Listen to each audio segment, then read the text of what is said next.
Everybody, welcome back to Philosophy for the People. This is going to be one heck of a bromantic episode because we're continuing our series here on Aristotle's ethics, and we're going to talk about Aristotle and friendship. So, Dr. Jim, great to have you as always. Yeah, you got to be careful with talk of bromance when we're dealing with the ancient Greeks, right? Because they can get a little too friendly. Bromance is said in many ways, right? Right. It's analogous, yes. That's indeed. Right. Nice. So hey, if I'm not sounding well, I'm coming over what I'm calling a cold, but I got pretty wiped out by something respiratory this week. You got the gunk again, huh? Got the That's gunk, a shame, yeah. Dude. I sincerely do not believe it's the gunk that shall not be named, because when I've had that in the past, it's had some very, very specific symptoms associated with it, which have unfriendly not symptoms. Unfriendly symptoms, yeah. So I think I just got myself one hell of a summer cold, and I'm just coming back. So yeah, I've actually been, knock on cheap plastic here. Pretty good, man. I got wrecked over the winter with just as you know, I was just a museum of diseases, but feeling great. I was worried whether you were going to pull through this winter, man. That might have been the end, man. If it wasn't one thing, it was going to be the other. But you're like immunocompromised or something. Yeah, man. but here we are. We've made it, and we've made it getting close to the end of our series on Aristotle's ethics. Not quite there. We'll probably have one more episode after this, and then we'll have to do a special wrap-up episode like we did with Plato, I think. Yeah, definitely. And so yeah, let's dive right in, Jim. Give us the necessary recap, and then we'll start talking about friendship. Right. Mm-hmm. Okay, so we ended up last time where we talked about book 7, which is about control and lack of control, right? Continence and incontinence, and temperance and intemperance. And I don't read that. Now, once again, I'm not a classicist, right? So there are better informed opinions on this book, right? Same thing with the Republic, but I come to this as just someone who's taught the book for 20 years, right? And so insights I've got just from dragging the unwilling through it for many years, right? Okay. And so I don't see book 7 as a setup for book 8, okay, and 9, right? I see it's just sort of he's got to go through all the things, and there's book 6 and 7 are definitely like a centerpiece together, right?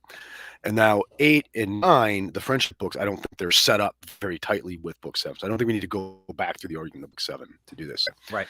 Mm-hmm. If you look at the start of book 8, and I'll take us there.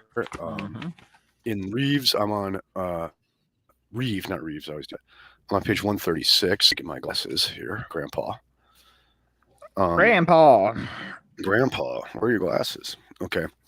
So just the first couple lines on of book 8, chapter 1. The next topic we should discuss is friendship. Since friendship is a sort of virtue or involves virtue. So it's interesting. He might even enumerate friendship among the virtues, right? Like being able to be a friend, right, and to maintain friendship is among the excellences necessary for the good life for Aristotle. A perfection of one of our powers. That makes perfect sense. One of our powers. It does. Yeah. Mm-hmm. Furthermore, it is most necessary as regards living, for no one would choose to live without friends, even if he had all the other good things. Okay, so an issue will come up, throughout this discussion, and this does connect to eventually book 10, where we're going, is what goods outside of the contemplative act are necessary for a happy life, if indeed any of them are necessary in addition to the contemplative life, right? Yeah. And Aristotle is not entirely consistent on this, it seems like, because here he clearly said, no, you would, whatever other goods you have in your life, you would not choose a life without friendship, right? Mm-hmm. Okay.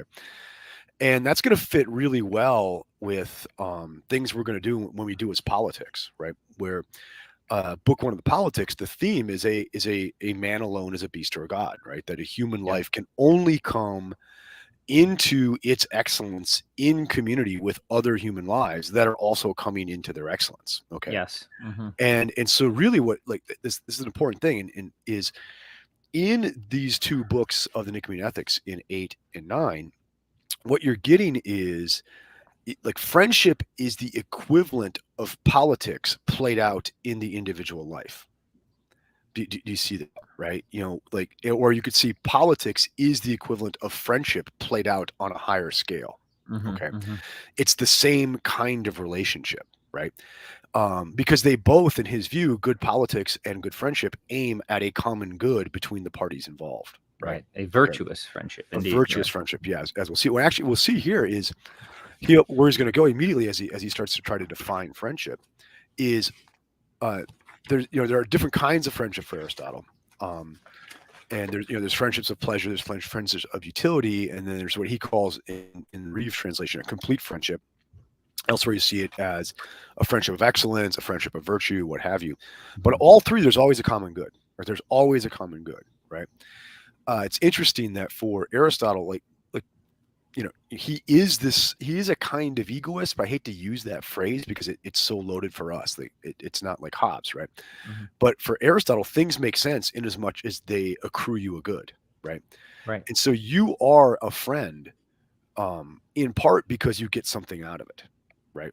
Okay, Mm-hmm. now the question is, are you a friend only because you get something out of it? And that's going to have a lot to do with how we grade these friendships. Yes. Yeah. Right. Good. Mm-hmm. Okay. All right. So you just in general, though, in the first chapter of book 8, Aristotle discusses, okay, so friendship is among the virtues, or at least one of the constituents of a good life. And then he goes through it. Hey, if you're really, really rich, what would be the point, right, of being really, really rich if you didn't have people around you could like spend your money on, right? Mm-hmm. Mm-hmm. It's like the Dave Ramsey, live like no one else so you can give like no one else, right? Like, what good your opulence if you can't spread it around a little bit, right? You need friends for this, right? And he says, if you're poor, well, gosh, you really want friends then because you're dependent on other people to a higher degree. Yeah. Right.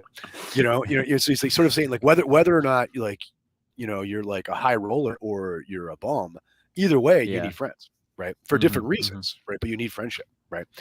Yeah. And so like that first chapter is just kind of making a case of like no one is exempt of the need of friendship, whether or not he says like the super wise person, the philosopher wants a friend, needs friends because he needs to talk to somebody, right? Mm-hmm. The great soldier needs friends because he needs someone to fight with and someone to like share the tales of the war with and all this, right? So he's just coming in that first section to say the quality of human life, right, is deeply affected by the quality of the relationships in it. Right? Yes. Right. Uh-huh. Okay. All right. Now, so let's get into how he characterizes different types of friendship. Let us. Yes. Very good. All right. Mm-hmm. Okay. Wait. Actually, so over on at the end of chapter 2 in book 8. Yep. If you're on the numbers, this would be 156A30. Okay. I'll just read it from the Reeve translation. Please. It says, but to a friend, it is said, we must wish good things for his own sake. Those who wish good things to someone in this way, however, if the same wish is not reciprocated, are said to have goodwill toward him, since friendship is said to be reciprocal goodwill. Okay, so this is his like archetypical definition of friendship in its goodwill when it is reciprocal being reciprocal friendship. goodwill. Okay. That's mine. So I am a friend to somebody in the fullest sense. Okay, not just when there's a common good between us, but when I wish that person have the good, right? That I want you to have it, right? And you also wish that I have it too. Okay, so part of what we're getting out of this is the other person getting something out of this, right? Okay, now and it has to go both ways for the conditions of friendship. Yes, can't just be you willing it for somebody else. They have to reciprocate, right? Yeah, right. Okay, so and he'll use love, and I don't know which of the Greek words of love he's using here, to characterize this relationship among friends or between friends. Okay, now he's going to immediately now distinguish between what are typically called friendships of pleasure, friendships of utility, and then what he calls complete friendship, or sometimes it's virtuous friendship or friendship of excellence, what have you. Okay. So a friendship of utility is where I will let you get some good, right? Because it's useful to me that you have it. Like literally it's an instrumentalized friendship. Okay. Yeah. He sees this is among business partners, right? Right. Right. And you have to be careful. Like Aristotle is not like, he's not judging this. He's, this has to be, and he basically says, if you have a business partner, I want him to make money, right? Okay. I want him to make money because if he doesn't make the money, I don't make the money either. Right. So I'm really am willing that he get something good out of this, right? Mhm. And Right. he likewise is willingness of me. Okay, so that's a case where the friendship is entirely of utility. It's instrumental all the way. Yeah. Okay. Now he says the thing though is, think of the earlier part of the argument is we need friendship, right? Okay, and we need it in all the stages of our life, right? When we're young, we need it because we're helpless. When we're in the prime of life, we need it because who else can we share our excellence with in the prime of Mhm. life, right? And then when we're old, we need it because we're also going to become helpless again. Okay, so that was the early part of the argument is friendship needs to be a stable element throughout a human life, right? Yeah. Mhm. Now, take a friendship of utility, right? A friendship of utility is inherently unstable because what is or is not useful is unstable, right? That's right. It's fleeting, It's indeed. Mhm. fleeting, yeah, or it's subject to a kind of fleetingness, right? Mhm. In the case of the business example, with whether or not there's a market for the goods we're selling, right? And as soon as Mhm. our common corporate interests are over, we're going to dissolve this friendship, probably, right? So, 1 second, let me. Excuse me. Get the gunk out. All Yeah. right. Okay, so I probably should be muting that better. All right. So, and then he says, okay, there's another kind of friendship called the friendship of pleasure. Okay, and of course, as we've discussed several times in the show here, we have this kind of truncated notion of what pleasure is, right? We immediately think of pleasure as like sexual pleasure or gustatory pleasure, et cetera, et cetera. And of course, Aristotle includes that. Okay. Mhm. But, and so famously, some friendships are based entirely on the exchange of sexual pleasure, right? You may have heard of this, right? Okay. Okay. Right. It's a thing, they say, It right? is a thing. It is Yeah. a thing. Okay. But no, that's going to be fleeting, right? Mhm. That's fleeting because as soon as, someone's not attractive to you, you're not attracted to them, that friendship is going to be fleeting. Okay. But moreover, he like once again, Aristotle has a broader sense of what pleasure is than just physical titillation. It just could be Right. like Yeah. like I like to when I teach this, they say what he's talking about here are friendships of fun, Mhm. right? Friendships of enjoyment, right? Like you have friends that you just like to be around, right? Okay, it's just Yeah. fun to be around Maybe them. you're in a Okay. band, right? Yeah, maybe you're in a band, right? And it's fun to be around these people. What you get out of it is the fun, but once again, it's mutual, it's reciprocal because if they don't have fun, you're probably not having fun either. So you want to Yeah. be entertaining to them and they want to be entertaining Yeah. to you. And this is fine. Okay. And it But might be the case that you wouldn't hang out with them if it wasn't for the band. Right. exactly, Mhm. exactly. That could be the case, right? Mhm. And it could be, and this is great, but once again, this is unstable because what Mhm. is or isn't fun, right, is kind of a moving target. It's going to change at different stages in your life, et cetera, et cetera. Okay. Mhm. So what's he getting at here? Is he's getting that look, you need friendship as a stable element in your life. But if your friendships are based on utility or based on pleasure only, they're going to be inherently unstable, Mhm. right? And let's face it, when you're a toddler, you're not very fun to be around, Yeah, and right? my bandmate's probably ain't gonna be changing my diapers when Exactly. I Yeah. You know what I mean? And when you're probably your bandmates the other way around, but it would be. but, Maybe but out of Christian charity, I yeah, might be exactly. forced Yeah. into a But it situation wouldn't here, be friendship. I mean, it wouldn't be but like mutual exchange of good right, there, right? yeah. Yeah. Well, we're gonna get into Christian charity here because like it's an interesting question of where Christian charity would fit in this, right? Right, uh-huh. Because remember, for Aristotle, you're a friend because you are getting something out of this, right? Yeah, right, Right. uh-huh. Anyway, so and once again, you're going to be not as much of a fun guy when you're 85 as you are when you're 32, right? Mhm, Okay, mhm. it's a fact of the matter. Okay, you'll be less pleasant, right? I'm 48 and I'm getting grouchy. All Oh, right, yeah, I'm aiming for it, yeah, man. oh yeah, right. Get off my lawn, right? So once again, if we need friendship as a stable element, we can't base it on just utility or just pleasantness. Right, Okay, mhm, so in kind of like classical Aristotle deductive kind of method, you know, human life requires friendship. Friendship to be useful has to be stable. The standard two types of friendship that we find out there among the hoi polloi are not stable. Ergo, there must be a third type. Like mhm, this is like mhm. Aristotle, like the method, right? There must be a third type, and what would that third type be? It would be one that was absolutely stable. Okay, Right, mhm. what is the most stable element in a human life, right? Okay, well, there's two stable elements of human life, two states, right? Vice or virtue. Okay. Uh, Clearly, you don't get anything out of befriending a vicious person, right? Okay.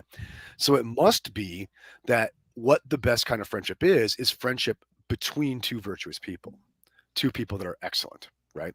Okay. Like Bill and Ted. Bill and Ted, as it were, right? Okay. Pat and Jim, right? And Indeed. so what he has in mind here is like a real friendship, like the stable kind of virtuous friendship is where it's like, hey, I I love Pat because Pat is deserving of this, right? Like Pat is awesome, right? Pat has arete, Pat has virtue, and because he has virtue, I want to reward him with my esteem and love and goodwill and like reciprocal. And Mhm. likewise, Pat says Jim is awesome, and because he's awesome, I'm going to honor him with my goodwill and love, et Right. cetera, et cetera. Mhm. Okay, so what a real friendship is two arete ver awesome people Mhm. who are together to like admire each other's awesomeness, right? And Right. to engage in the Mhm. awesome acts together, right? Mhm. It's, it's like now we're both like great poets, philosophers, warriors, musicians, whatever, right? And now we can like reflect our glory in each other, right? I mean, this is what he Mhm. has in mind. This is Greek. This is Greek, right? And so what for him, because you tend to be awesome long term, right? This is going to be the most stable kind of friendship there is, and therefore the highest one, right? Right. It's the one to aim Right. for. Right. Mhm. It's the one to aim for, right? And so but it presupposes, this kind of shows that, like that you have access to other, like one, that you're awesome, because you can't get into a reciprocal exchange of greatness unless you yourself are great, right? But Yeah. also you need other great people around you. And like this Mhm. goes to why at a certain point in the two friendship books he brings up politics. Like it seems Mm. like you have to have a certain kind of polity surrounding you that cultivates a certain kind of friendship, right? Yes. Right. So that you can like have other people who are on the path of awesome, right? That you can get together and exchange your greatness with. Yeah, Right. Yeah. right, right. Mhm. I just want to make sure I'm keeping up with the text where I want to go here. Yeah. Excellent summary so far. Yeah. Mhm. So if you look at And this is it. good Oh, to go ahead. emphasize again, because this is, I think, a consistent theme. Like, good to emphasize the Greekness of this, because I think Yeah, sometimes there's yeah. probably the tendency to think that what he means by a virtuous friendship is Christian charity, but they're not Mm, really. They're not. It's not. It's actually not it. yeah, And you can know this because you can see Aquinas, how Aquinas starts to talk about friendship, and it's yeah. different. It's beyond. It's Different. beyond this. And in fact, there's a nice Yeah. good book. I want to plug it right now. It's by my friend Dr. Kevin Vost. It's called The Four Friendships. I'll put a Oh, that's I cool. can't I can't put an Amazon link in because it bans it on YouTube, but it's called The Four Yeah. Friendships from Aristotle to Aquinas. And he's looking at Cicero, he's looking at Aristotle, he's looking at Aquinas, and he's comparing their different notions of friendship. So if you want a nice sort of compare and contrast or development of the notion of a friendship of excellence from the pagans up in through the Christian tradition, it's Yeah. a really nice book. It's very accessible. So the Four Friendships by Kevin Voss. Yeah. I'll just And, put and that and plug this in. is this is where it's going, right? And so what's a friendship of excellence or a complete friendship? Well, it's going to have to be between equals, right? Um, because if you've got like a massive awesomeness disparity here, right, then we're not reciprocating. Okay. So if you're, some, you know, member of one of the lower strata, for Greek, the idea that, the gentleman is going to be friends with you Mhm, that's off kilter. That would kind of mhm. be unjust. Like I'm giving more than I'm receiving, right? Yeah, right. And in a Yeah. similar way, this is sort of motivating, I guess, Aristotle's traditional notion that it'd be a kind of a joke that we could ever be friends with God. Yeah, exactly. Now he does, this is where I was going to go with some of this stuff, is Aristotle does talk about friendships among unequals. All right. He's like, Mhm, there's a sense in which like the father is friends with the children, right? The husband is friends with the wife. I mean, this is Greek. This is Greek, right?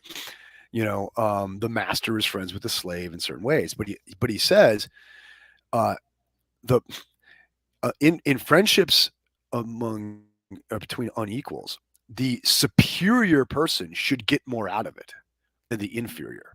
Okay.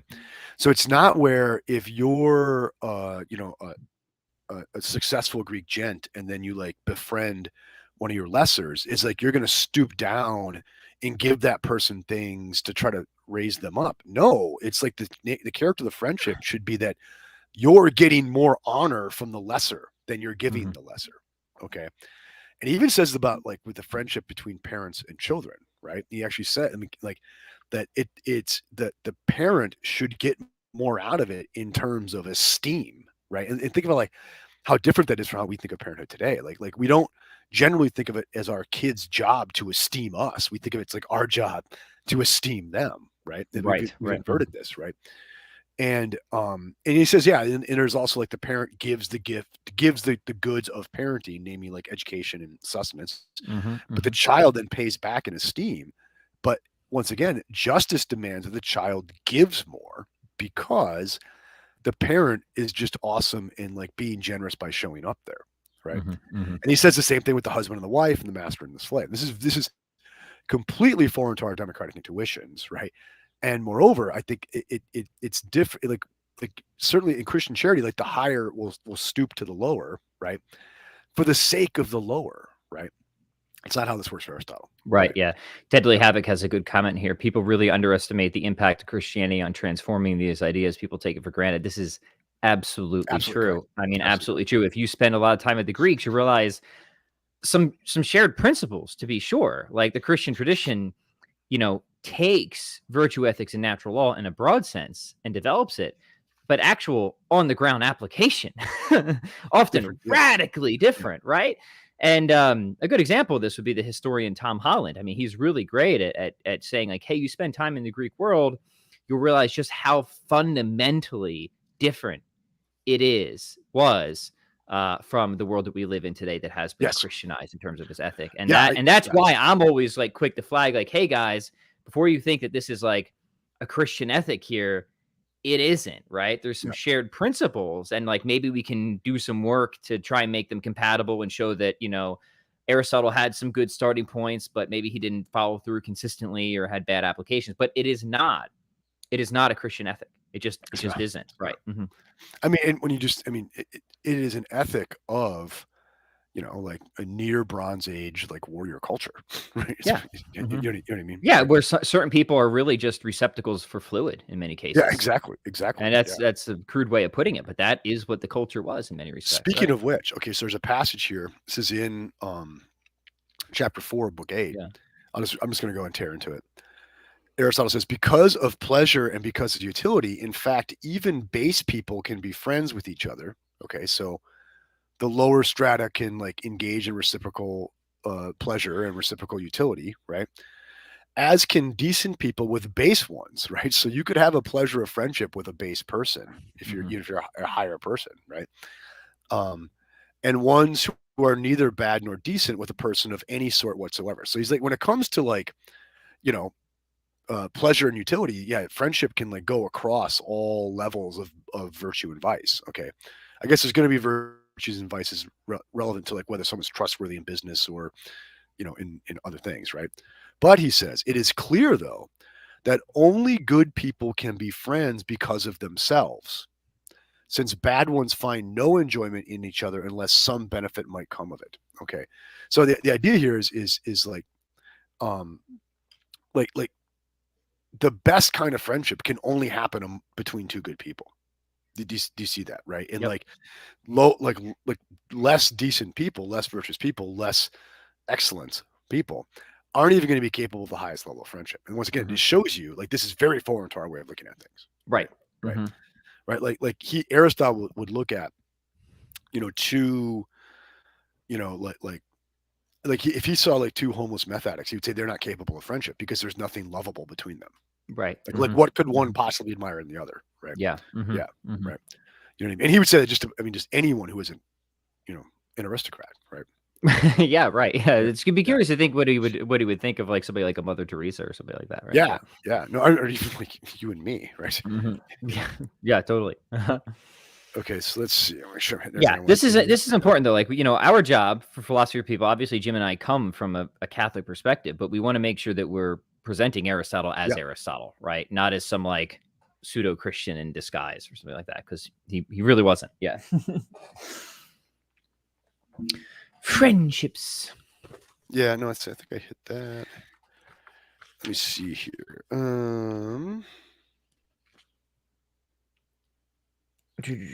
I mean, there's a lot here, Yeah. guys. So if you haven't actually read this text, of course, what we're doing here is mere summary Yeah. and commentary. So what Okay. So what? Yeah, go ahead, yeah, Jim. Mhm. sorry to do that, but that's probably like those are the main points I want to hit. That's what I hit when I teach these books. Okay. But yeah, I do want to note something because I don't want to overstate the case here. Is like he's not saying you can't have friendship between husband and wife, parent and child, master and slave, right? Yep. But he is saying though the friendship will not be of the highest kind, right? Okay, because you have an inequality in it, and so like what the parent gives the child is not the same as what the child gives the parent. Do you see that? So it's not fully reciprocal, right?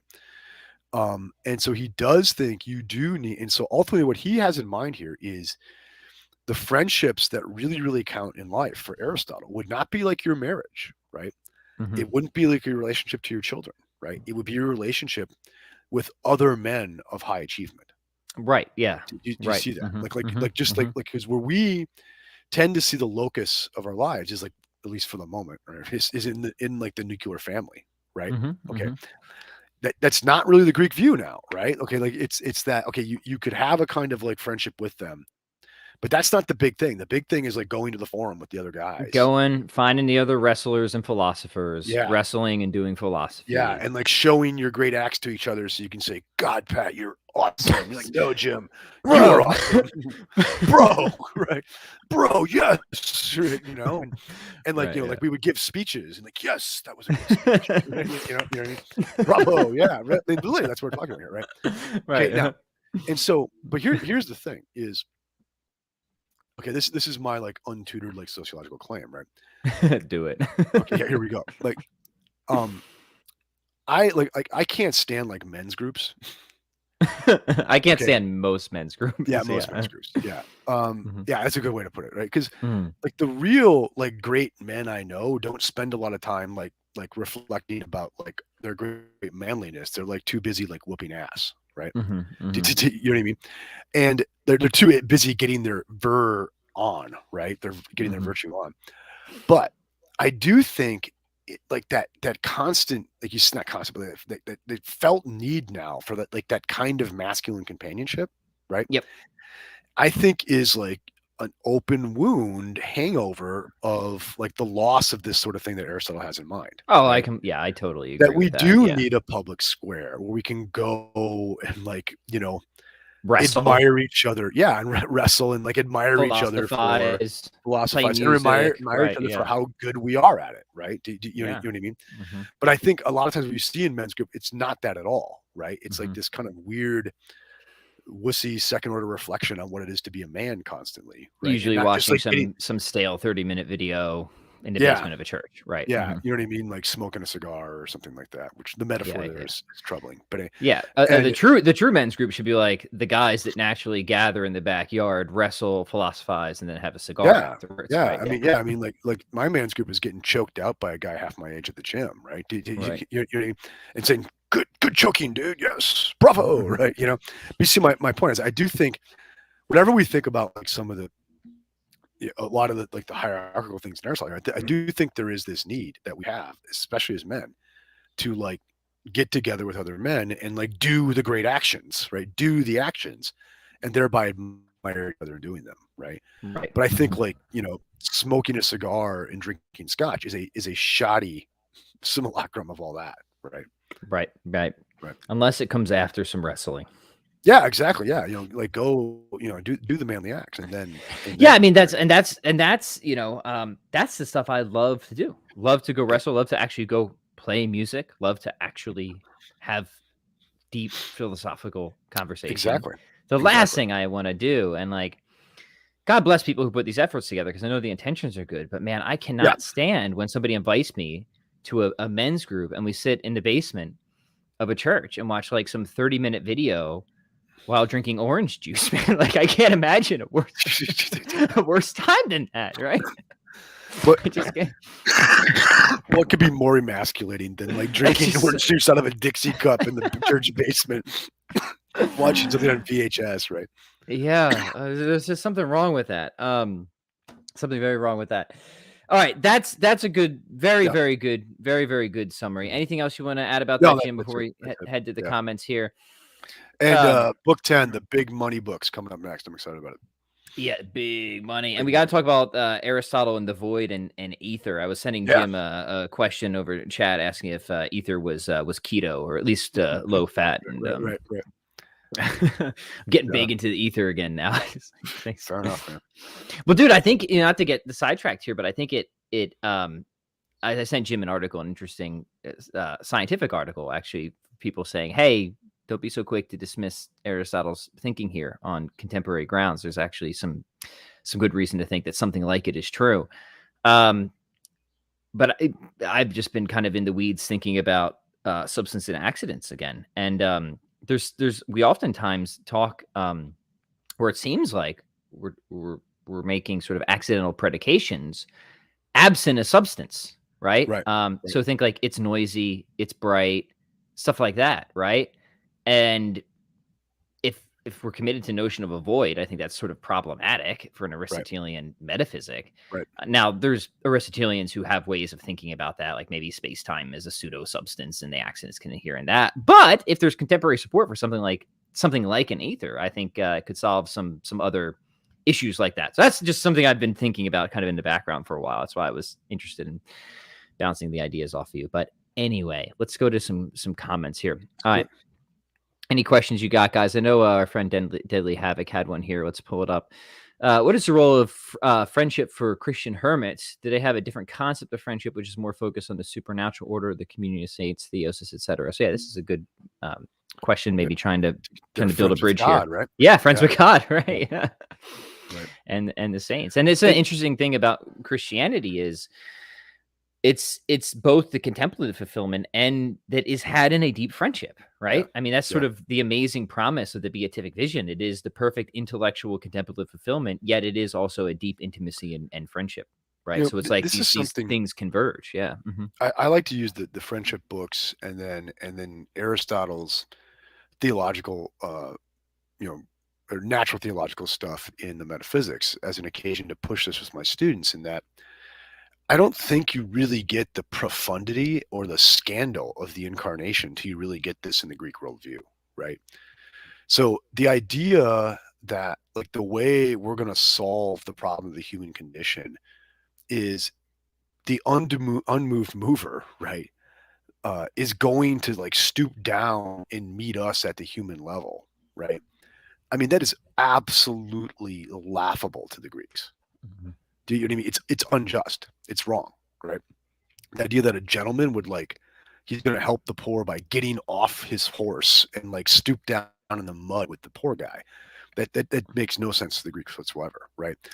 And you know what I mean. And you think of like the unmoved mover in in the metaphysics, right? Well, the unmoved mover is utterly aloof to everything else, because it would be wrong for the unmoved mover to reflect on anybody but himself, right? Because there is no equal to him. His only friendship is with himself. His only philia is with himself, right? And so the idea that you have an incarnation, right, for the sake of the lesser, like remember the relationship in hierarchy for Aristotle has got to be for the sake of the higher, right? Right. Mm-hmm. When the incarnation happens for the sake of the lesser, right? You can scandalous. See scandalous. You can see like when St. Paul shows up to talk to the Greek philosophers and he says, hey, this unknown God you're talking about, like I met him, we ate, he's cool, right? They're like, okay, come back when you're sober, son. Like, right? And we'll kick your ass again. Yeah, we'll kick your ass again, right? Like you're mocking us, man, right? Right? I mean, when you want to talk to the grown-ups, come back, right? Right. Yeah. Because it's not just the metaphysical problem of the incarnation. There's an ethical problem of the incarnation, right? That's bigger, right? And that's. And I don't think you once again, you get the scandal or the profundity or the revolution that is Christianity till you understand the ethical problem that it Perfect scripture quote right here from Havoc saying, but we preach Christ crucified, a stumbling block to Jews and foolishness to Gentiles. Right? Yeah. It's actually amazing. And it shows, I think it's just a really just a testament to the operations of the Holy Spirit that it actually spread at all. Right? Yeah. Yeah. So yeah, All right, let's turn. Well, I mean, you could see why it spread among the lower classes, right? Okay. Sure. Yeah. But the fact that any aristocrat went in for this, it would be like, whoa, wait, things are going pretty well for us, right? Yeah. Just some general commentary about men and culture. David says, I think men are incredibly lonely and bored because the way men actually express their friendship are seen as distorted by the broader culture. I agree, man.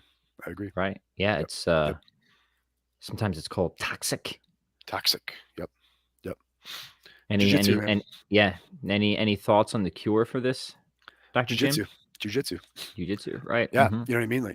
And I'm not saying there aren't women involved in jujitsu, right? And I'm not saying like all women don't have needs for this too, right? But I think getting, whether it's jujitsu or something else, right, where you're getting in an environment where we're getting together to do something really hard together, right? That has kind of highest stakes that like connects us with something like biological like that. I think that's a very important thing. I can't agree more. I just my advice to men, young men out there especially, find an excellent wife. That helps a lot. Yeah. Step one. And then Hulk Hogan's advice: say your prayers, take your vitamins. Really important. Get to mass. You know, seek. You know, really, really, honestly, like live fully the Christian life of seeking. Like it can't. That's priority one. And then join a band. Do jujitsu. Right? I can't tell you, like, you know, I've always have worthy things in your life. Have worthy things in your life. Real challenges, real hard stuff. I mean, we got this. I got to pimp it, Jim. Yeah, we're playing Waukesha County Fair. Ted Nugent. Yeah. Ted Nugent's going to be. He's going to be there. Exactly. Right? Exactly. I'm not saying we're the opening act, but I'm not saying we're not the opening act. Yeah. Waukesha County Fair. Ted Nugent. So, are you playing before Ted? We are technically playing before Ted. Is it on the same stage? Is it on the same night? You'll have to look it up. Right? Are you playing before? Right, but we are playing before Ted Nugent. So, Ted's anyway, the point being, yes, challenges, worthy things, and then pursuing them in a virtuous way. I mean, I think it does need to be said, right, that if you're doing jujitsu and you're talking like a pig to the dudes about your promiscuous lifestyle in between sets of rolling, there's something wrong with that, right? Yeah. That's fundamentally disordered in a way, right? So it's got to be an entire embodiment. Yep. And that's certainly consistent with Aristotle, right? There's got to be a whole of the good here that's being pursued, but the whole of the good is pursued by taking on these other challenges and worthy endeavors, physical endeavors, intellectual endeavors, spiritual endeavors, all of it. Get it all together, right? So I study to learn. I struggle to learn languages. I'm not gifted with that. Yeah. And as you know, and maybe some listeners, my daughter is about to relocate to a French-speaking country, right? And so I have taken the occasion this summer to work on my French again, right? Oh, good for you, man. Yeah, and I tell you, I mean, you should talk to Alex. You know, he's pretty. Yeah, he's a linguist. Yeah, he is. And I tell you, I find this rewarding, right? Because it's hard in a new way, right? And it distracts me from distractions, like because I could pick up my phone and like be scandalized by something on Twitter, or I could go through my French flashcards, right? And I find myself more likely now to go through my French flashcards because I'm pissed I didn't get them all right last time, right? You know, and so like I just think like the more you can fill your time with things that are actually worthy human endeavors, right, the less time you're doing other crap, right? And there probably is long-term ethical improvement that way. Right? Yeah, and have skin in the game too.